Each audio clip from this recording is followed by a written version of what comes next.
Hello everyone, welcome to दृष्टि CUET and my self Rahul Gujral. और आज हम टॉपिक नंबर 2 लेके आए हैं बोर्ड्स प्लस सीयूईटी सीरीज का। तो ये टॉपिक आपके लिए बोर्ड्स के लिए भी और सीयूईटी के लिए भी, दोनों के लिए बहुत इंपॉर्टेंट है। पर पढ़ाने से पहले एक बात बोल दूं, सिंपली ना मैं बस इतना बोलना चाहता हूँ, तुम्हारे सर का ना एक स्टैंडर्ड है, ठीक है। मैं सिंपली इतना ही बोलना चाहता हूँ कि तुम्हारे सर का एक स्टैंडर्ड है। ऐसा क्यों बोल रहा हूँ? क्योंकि कुछ नहीं, क्योंकि मैं थोड़ा स्टाइल मार रहा था। क्यों? क्योंकि आज हम पढ़ने वाले हैं standardization and simplification of work. Okay, sorry for the bad joke. Okay so, अरे सर ये क्या हो गया पीपीटी को? कोई बात नहीं, देखो, तो हम पहले क्या पढ़ेंगे? स्टैंडर्डाइजेशन। तो हम स्टैंडर्डाइजेशन से शुरू करते हैं। तो अच्छा, स्टैंडर्डाइजेशन क्या होता है तुम्हारे हिसाब से? कि किसी चीज का ना एक स्टैंडर्ड सेट करना चाहते हैं हम भाई, हमारा ये स्टैंडर्ड है, हम इसी को मेंटेन करना चाहते हैं। तो अब जब आप बिजनेस की साइड से ऐसे सोचोगे ना कि क्या स्टैंडर्ड आप रख सकते हो, तो आप देखो पहले क्या लिखा है। ओके, तो पहला आपका बोल रहा है परफॉर्मेंस स्टैंडर्ड्स, राइट। तो आपकी परफॉर्मेंस में एक स्टैंडर्ड कैसे आएगा? जब आपके वर्कर्स और आपकी मशीन का एक स्टैंडर्ड सेट होगा कि इस स्टैंडर्ड से आप काम करोगे। मशीन्स भी आपकी ऐसे स्टैंडर्डाइज्ड है सारी, ठीक है। थोड़े कंफ्यूज हो रहे होगे, अभी समझ आएगा, ठीक है। इसके बाद quality standards, right. Quality standards क्या है कि हमें अपनी क्वालिटी भी मेंटेन करनी है। कुछ ब्रांड्स होते हैं ना, उसको ही ज्यादा प्रेफर करते हैं। हम क्यों करते हैं? क्योंकि हमें पता है उन्होंने अपना स्टैंडर्ड सेट किया हुआ है क्वालिटी का भी, कि इनकी क्वालिटी ऐसी ही रहती है। आप कभी भी चले जाओ, उनकी क्वालिटी वही रहती है, राइट। Next, product reduction. अच्छा, अब आप क्या कर रहे हो? आप अपने जो प्रोडक्ट को है ना, वो एक फिक्स टाइप और साइजेस में रिड्यूस कर रहे हो कि इसका फिक्स टाइप और साइजेस यही वाले रखेंगे हम, राइट। तो लोगों को पता है कि यार यही लेना है हमें जाके, करेक्ट। फिर मोस्ट इंपॉर्टेंट, इंटरचेंजेबिलिटी। सबसे ज्यादा इंपॉर्टेंट ये लाइन, ठीक है। Enabling interchangeability of parts and products. अच्छा देखो, ऑल आउट तो यूज करते हो ना घर में, मच्छर बहुत हो जाते हैं। तो ऑल आउट लो या फिर गुड नाइट लो, तो अब क्या होता है, उसकी जो रिफिल होती है, राइट। तो हमें मार्केट में ऐसे टारगेट करना चाहिए कि हम, अगर मान लो किसी को ऑल आउट ज्यादा पसंद है, ठीक है, गुड नाइट नहीं पसंद, तो उसकी जब खराब हो गई वो रिफिल, तो वो जैसे मम्मी भेजेंगी लड़कों को या अपनी बेटियों को कि जाओ यार लेके आना, जब ट्यूशन से आते वक्त ना लेके आना। तो वो गए कि सर भैया भैया हमें देने ना रिफिल, एक रिफिल दे दो। जैसे ही भैया से वो रिफिल मांगेगी या मांगेगा, तो भैया ला देंगे कोई सी भी। कहेगी मेरा तो ऑल आउट है, तो वो कहेगा गुड नाइट ही ले जाओ, क्या हो गया? वो कहेगा क्यों गुड नाइट ले जाओ? वो कहेगा ये भी लग जाता है। तो ये लग जाता है का मतलब क्या है? कि वो इंटरचेंजेबल है, कुछ चीजें आपस में फिट हो जाती है। अच्छा देख, इजी एग्जांपल और देता हूँ, ऑल आउट वाला समझ आ गया। अब जैसे मान लो सब मोबाइल चलाते हो, राइट। जैसे मुझे भी मोबाइल में या लैपटॉप में देख रहे हो, राइट। तो मोबाइल में यूएसबी सी टाइप चार्जर होता है। किसी का पोको का फोन है, किसी का ओप्पो का फोन है, किसी का वीवो का फोन है, किसी का रेडमी का फोन है, ठीक है, किसी का रियलमी का है। बहुत सारे फोन है, राइट। अगर कुछ रह गया हो तो बुरा नहीं मानना, कोई किसी और फोन से दिख रहा होगा, सैमसंग, राइट। आईफोन जान के नहीं बोल रहा, अभी बताऊंगा। तो यूएसबी जो सी टाइप है एंड्रॉइड फोन्स की अगर हम ले, तो सबकी आपस में लग जाती है ना। अब ये मत कहना उससे फास्ट चार्ज होता है, उससे स्लो होता है, मैं मान रहा हूँ, पर चार्ज हो जाता है ना। तो क्या ये इंटरचेंजेबल नहीं है? उसके थ्रू, उसकी वजह से हम कुछ और भी आराम से चार्ज कर पा रहे हैं उसी टाइप सी चार्जर से। तो ये हम क्या कर रहे हैं, देखो, enabling interchangeability of parts and products.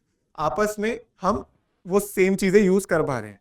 तो क्या है? Interchangeability of parts. याद रहेगा ऐसे यूएसबी टाइप सी से। अब आईफोन मैंने इसलिए नहीं बोला था, आईफोन में भी लग जाएगा वो चार्जर, बहुत स्लो चार्ज होगा पर होगा। बट आईफोन ने एक अलग मैकेनिज्म बनाया हुआ है, उनकी टाइप सी तो होती है पर वो उनकी अलग टाइप से होती है। अगर आप उनका नहीं लगाओगे तो वो तेज चार्ज नहीं होगा। हाँ भाई, है मार्केटिंग उनकी ऐसी, यूएसपी है उनकी वो, ठीक है। अब हम पढ़ेंगे सिंप्लीफिकेशन, राइट। तो इन सिंप्लीफिकेशन यू कैन सी, अब हम क्या कर रहे हैं, हम चीजों को सिंप्लीफाई कर रहे हैं। स्टैंडर्ड तो हमने सेट कर दिए कि हमें ये पर्टिकुलर स्टैंडर्ड रखना है, हम इंटरचेंजेबल करके यूज कर पाए, वो ज्यादा इंपॉर्टेंट है। एक हमारा फिक्स स्टैंडर्ड सेट है, वर्कर्स के लिए हमने स्टैंडर्ड सेट किया हुआ है। बट सिंप्लीफिकेशन में क्या होता है, आप देखो, in simplification what do we do? Reducing complexity. जो हमने फालतू की चीजें ऐड करी हुई है ना, तो वो हमें कॉम्प्लेक्सिटी को हटाना है, हमें वो रिड्यूस करना है, ठीक है। Enhance utilization, improve the use of equipment through standardize operation. कि जो हमारे इक्विपमेंट है, अगर कुछ एक्स्ट्रा इक्विपमेंट रख रहे हैं उसको हटाओ। उससे क्या होगा आपका?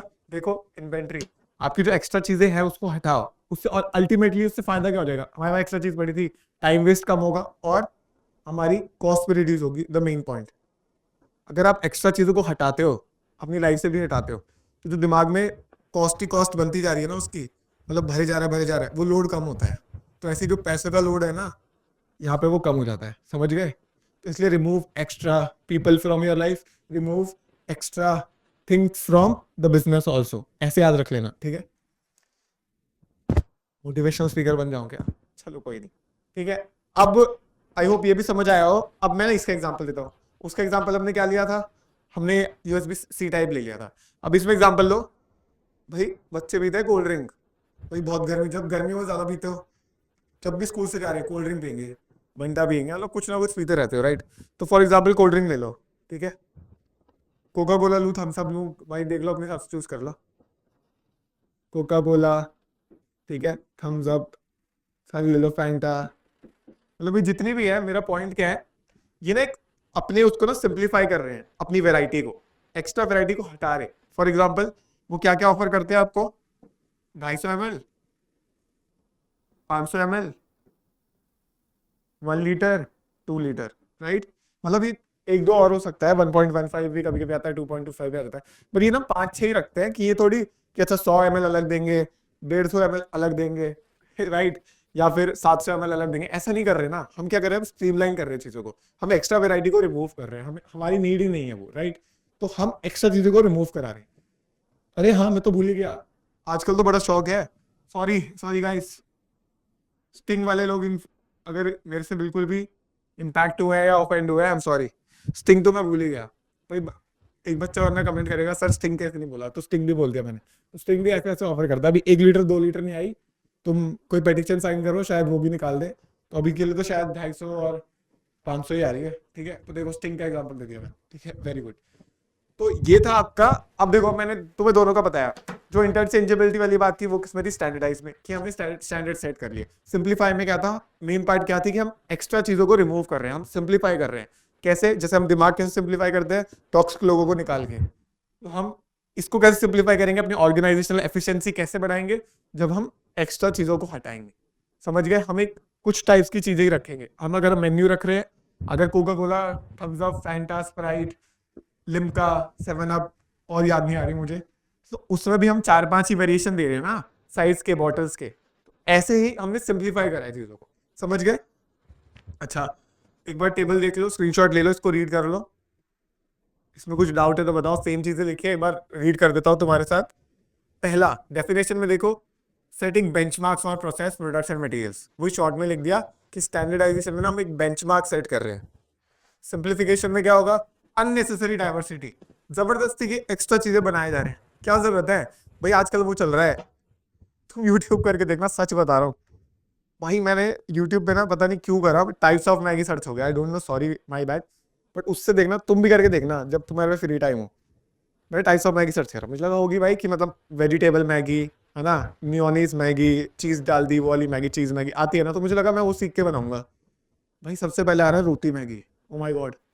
मतलब वो पता है क्या कर रहे हैं? रोटी को तोड़ तोड़ के हेल्दी, एक आंटी बोल रही है कि ये हेल्दी है, रोटी की शेप में, और मैगी बना दी, उस पर येलो कलर डाल दिया। तो वही क्या चल रहा है? Extra variety, chocolate Maggi, cake Maggi, मतलब कुछ भी हो रहा है, मतलब कुछ भी, मतलब जितना भी कर सकते हैं उन्होंने उतनी वेराइटी निकाल दी मैगी की। तो ये इससे क्या, उनकी मार्केटिंग बढ़ेगी क्या? फिर मैगी का नुकसान हो जाएगा ऐसे तो। मतलब तो मैगी का एक फिक्स चीज ही रहती है ना, आटे नूडल्स देते हैं, नॉर्मल नूडल्स देते हैं, चिकन नूडल्स देते हैं, एग नूडल्स भी देते हैं, बस ये 4-5 होती है ना। लोग अपने हिसाब से मैगियां बना रहे हैं, राइट? ऐसे नहीं होता। तो एक अननेसेसरी डाइवर्सिटी ऑफ प्रोडक्ट्स हमें हटाना है, ठीक है? वो मैगी ने नहीं बनाया, मैंने हंसाने के लिए बोला था, बट मुझे पता है तुम पॉइंट समझ गए, राइट? Objective, ensure consistency. अगर हम स्टैंडर्डाइज करेंगे चीजों को तो हमें कंसिस्टेंसी बढ़ेगी, और सिंप्लीफिकेशन से होगा हमारे रिसोर्सेज का ऑप्टिमम यूटिलाइजेशन होगा। स्टैंडर्डाइजेशन में फोकस क्या होता है? फिक्स टाइप रखेंगे हम साइजेस, और इसमें हम स्ट्रीमलाइन करेंगे चीजों को। मैं आपको ये सब वर्ड्स बता चुका हूँ, आप ये कीवर्ड्स याद रखना, ठीक है? Fix type, sizes, streamlining, please remember this, okay? Example, Amul का स्टैंडर्डाइज मिल्क क्वालिटी।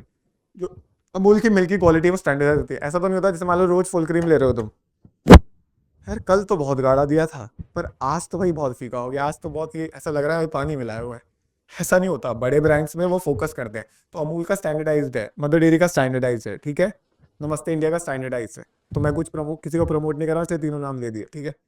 तो स्टैंडर्डाइज करता है मिल्क। टाटा स्टील, ठीक है, क्वालिटी कंसिस्टेंसी, उनकी स्टील भी एक ही क्वालिटी की रहती है। सिंप्लीफिकेशन का एग्जांपल लोगे अगर, और तो बजाज ऑटो हो गया, जैसे वो करेगा की बाइक मॉडल्स में। अब लड़कों को बताओगे बाइक मॉडल्स कौन सी आती है बजाज की? एक तो वो आती है डिस्कवर, जैसे अगर आपको नॉर्मल रेंज की लेनी है, और अगर किसी को ज्यादा शौक है बाइकों का, वो कौन लेते हैं? Avenger. It's a good bike, Avenger भी, ठीक है। अब बुलेट वाले ऑफेंड होंगे, इसको बुट कैसे बोला? Got my point?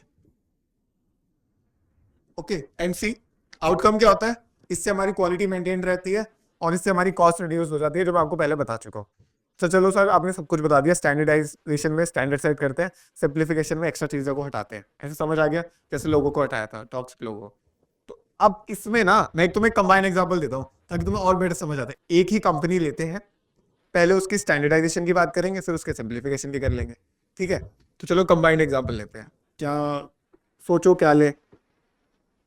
Fast food ले ले क्या? हाँ, तो पसंद आ जाएगा मेरे, मुझे भूख लगती है, पर चलो कोई नहीं। क्लास के बाद देखता हूँ, जाता हूँ मैं, एग्जाम्पल जिसका दे रहा हूँ उधर ही, ठीक है। तो फॉर एग्जाम्पल कंबाइंड एग्जाम्पल, ठीक है। फास्ट फूड में ले लो, अच्छा बर्गर किंग ले लो, या चलो मैकडी ले लो, कुछ भी ले लो, ठीक है। मैं मैकडी ले रहा हूँ। फिर आप जान के ऐसा ऑप्शन भी लेते हो जिसका सब्स्टिट्यूट भी होता है, ठीक है। तो कंबाइंड एग्जाम्पल में जैसे अगर आपने मैकडी लिया, तो मैकडी का स्टैंडर्डाइजेशन क्या होगा सोचो, और मैकडी के लिए सिंप्लीफिकेशन क्या होगा? स्टैंडर्डाइजेशन क्या होगा मैकडी के लिए? कि वो अपना पर्टिकुलर जो उसका मेन्यू है उससे स्टैंडर्डाइज किया हुआ है कि हमारे मेन्यू में यही सब मिलेगा, राइट। फॉर एग्जांपल क्या क्या मिल सकता है? मैक आलू बर्गर, समझ जाना शॉर्ट फॉर्म, मैक का बर्गर मतलब मैक आलू बर्गर, ठीक है। फिर मैक कौन सा होता है आपका? Egg burger, Mc chicken burger, right. और मैक फ्लरी, मतलब तुम्हें पता है कि एक फिक्स्ड वैरायटी है। ऐसा तो नहीं है कि इस वाले मैकडी में अलग मेन्यू है और दूसरे वाले में अलग है। उन्होंने एक स्टैंडर्ड सेट किया हुआ है। किसी भी मैकडी में जाओ तो आपको ये पर्टिकुलर स्टैंडर्डाइज मेन्यू मिलेगा ही। समझे मेरी बात? तो ये तो हो गया आपका स्टैंडर्डाइजेशन। अब सिंप्लीफिकेशन क्या होगा कि वो चीज़ों को आसान करवा रहे हैं। जैसे मान लो मुझे ऑर्डर करना है, ऐसा थोड़ी पहले मैं नॉक करूंगा जाके, तब वो खोलेंगे, फिर मुझे पूछेंगे मेरा आधार कार्ड दिखाओ भाई, तभी मुझे जान देंगे। ऐसा नहीं है ना। तो सिंप्लीफाई कर रहे हैं ना आपके ऑर्डर प्रोसेसिंग को। आप ऑर्डर कैसे दे रहे हो उसको वो सिंपल बना रहे हैं। तो ऑर्डर प्रोसेसिंग ये किस में आ जाएगा? सिंप्लीफिकेशन में, क्योंकि आपको ऑर्डर देना आसान हो रहा है, राइट। कैसे होता है? आप जाते हो, एक्सक्यूज मी, तो वो बोलते हैं good morning, good afternoon, good evening, जो भी चल रहा हो। उसके बाद फिर वो पूछते हैं sir what do you want to have. फिर हम बताते हैं कि हमें ये खाना है, मैं एक आलू बर्गर दे दो, या हमें मील दे दो, फ्राइज दे दो, ठीक है, कोल्ड ड्रिंक भी दे दो साथ में, सर ये ऑफर चल रहा है, वो ये सब बताते हैं। उसके बाद हम क्या करते हैं? पे करते हैं, वो हमें कुछ रिसीट देते हैं, सर आपको वेट करना है, बोर्ड पे नंबर लिखा आएगा, आपको तब लेने आना है, या हम आपको बुला लेंगे, या आपको दे भी जाएंगे। तो इनमें से कुछ तो ईजी है ना, हार्ड नहीं है। बट अब तो और आसान कर दिया। पर मैं ये बोलना के चाह रहा हूँ, चीजें सिंप्लीफाई कर रहे हैं आपका। तो आप और सिंप्लीफाई कैसे करा? आजकल अगर आप आजकल जाओगे ना तो तुम समझ जाओगे मैं भी जा रहा हूँ, इसलिए मुझे पता है। कोई नहीं, कभी कभी चीट डे होता है सबका। तो जैसे मान लो वहाँ स्क्रीन लगी होती है, तो यहाँ पे आपका लिखा होता है मेन्यू, कोई टच स्क्रीन वाली होती है, आप टच वच करते हो, ठीक है, ऐसे टच करते हो, ठीक है। तो यहाँ एक जगह आप पहले चूज करते हो, आपका बिल टोटल आता है, यहाँ क्यूआर कोड आता है, आप उससे यूपीआई से स्कैन करते हो, डेबिट कार्ड का भी ऑप्शन होता है, आपका ऑर्डर हो जाता है। तो आपका ऑर्डर नंबर लिखा आ जाता है, ठीक है, लिखा आता है ऑर्डर नंबर। जैसे मान लो क्या ले, 4040, ऑर्डर नंबर 40, बहुत भीड़ थी, संडे का दिन था, तो ऑर्डर नंबर 40 था मेरा। तो ऑर्डर नंबर 40 में ना फिर मुझे टाइम तो लगा, बट मेरे प्रोसेस मतलब मुझे जो ऑर्डर करना था मैं आराम से प्यार से कर लिया। तो ये क्या है? सिंप्लीफाई करा चीजें। तो आई होप मैकडी का आप ऐसे याद रख सकते हो, बोर्ड्स में भी आप ये एग्जांपल दे सकते हो, इट इज राइट, ओके। तो अगर आपको कंबाइंड एग्जांपल देना है आप मैकडी का दो, और बाकी मैंने सबका दूसरा दूसरा एग्जांपल क्या दिया था, इसमें यूएसबी सी टाइप याद रख सकते हो, किसमें? स्टैंडर्डाइजेशन में। सिंप्लीफिकेशन में क्या याद रख सकते हो? स्टिंग, ठीक है, स्टिंग वालों स्टिंग, बाकी कोल्ड ड्रिंक वालों कोल्ड ड्रिंक, कि हम फिक्स बॉटल्स को हम कर रहे हैं। तो guys this was standardization and simplification. I hope बहुत जल्दी समझाने की कोशिश करिए इंटरेस्टिंग वे में, तो आपको बेटरली समझ आया हो। कॉन्सेप्चुअली भी हम पढ़ सकते थे, बट वो आप पढ़ते होगे स्कूल में भी, आपने बुक्स के पास आपके पास है, हम मैंने पढ़ाया उसी में से है, पर उसको इंटरेस्टिंग बनाने की कोशिश करी। तो आई होप आपको बहुत अच्छे से समझ आया होगा। अपना फीडबैक जरूर देना। दृष्टि सीयूईटी के साथ जुड़े रहो, इसी चैनल पे और बहुत सारी वीडियोस आएंगी, हम साथ में पढ़ते रहेंगे। बस self belief. Okay guys, take care, bye.